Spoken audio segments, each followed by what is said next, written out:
का घ्याऊ? मम्मी सच्ची मध्ये मजाक नाही चालत आहे एवढेच. आपण घेत आहोत GT 650 फायनल. GT 650 फायनल काय घेशील गाडी? काय करशील त्या गाडीला? का करशील?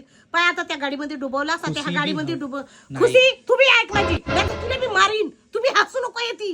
काय हसतच असे का? त्या गाड्या गाड्या गाड्या गाड्या पप्पाजीची बी हाय, तू हा चुपचाप कर. हट, नाही करू मी हाय. त्या बापाला मी मारीन. नाही पैसे देतील पप्पाजी मला. यावा तुझी पण नड्डी दाबतो इकडं. खाली नड्डी दाबशील की माझ्या बापाची? कारण का तुला पैसे देणार नाही ना म्हणून. तोच दे. ए पप्पा देऊ नको वाव. पैसे नको द्यायला. चायना हो म्हणला.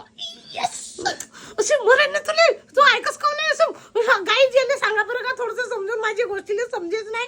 कधी समजेल? गाडी घेऊन टाकून एक आपण. आम्हाला चालवायची, तुला थोडी चालवायची. तू तर मागे बसशील फक्त. नाही परत गाड्या आता काय गाड्या 4-4 लाखाच्या 5-5 लाखाच्या. एक 4.5 लाख रुपये की बस. 4.5 लाखाची गाडी घेशील का? करशील त्या गाडी घेऊनच तुझी जिंदगी होईल. ना ते रावाले घर नसे, रावाले नसे, दार नसे, ना बरोबर दरवाजे नसत, ना काही घर कसं आहे. सब हो जाए. पहिले आपण गाडी लेंगे, फिर घर लेंगे, फिर कार लेंगे. ऐसा 100 रुपयाच्या पेट्रोल त्या घरामध्ये पैसे नसत. बिना पैशानं का सांगतोस घे तू? येते मला सांग मला, तू काय सांगून राहिलीस ती? काय सांगतोस? 100 रुपयाच्या पेट्रोल मध्ये तू खोब्यावरून फिरून येऊ शकतास त्या गाडीवर. 100 रुपयाचं पेट्रोल लागतं ते. मग का